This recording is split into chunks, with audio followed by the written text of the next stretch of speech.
Hello दोस्तों, राधे राधे, जय श्री कृष्णा। मैं पुष्पा ब्लॉग संगीत आप सभी का अपने यूट्यूब चैनल पर स्वागत करती हूँ। आज मैं आप सब लोगों को एक सुंदर सा चुटकुला नाच गीत सुनाऊंगी। मेरी गीत आप सबको कैसी लगती है प्लीज़ कमेंट में ज़रूर लिखना। पिया पउते नौकरिया गढ़ावई झुलनी, पिया पउते नौकरिया गढ़ावई झुलनी।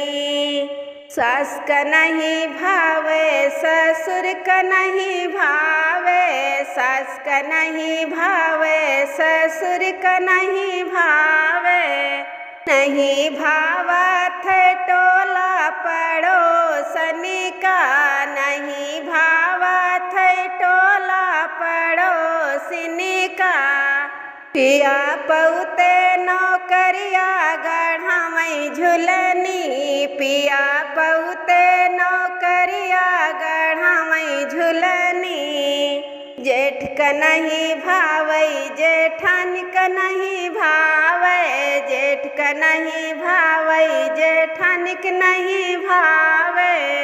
नहीं भावत लहुरी ननदिया का, नहीं भावत लहुरी ननदिया का।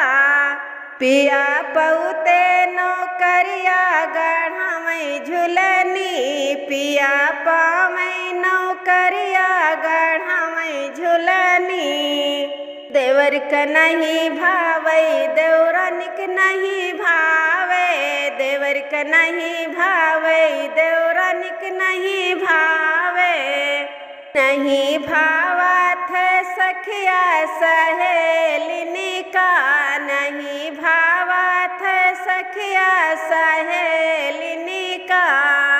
पिया पावई नौकरिया गढ़ावई झुलनी, पिया पावई नौकरिया गढ़ावई झुलनी, पिया पावई नौकरिया गढ़ावई झुलनी।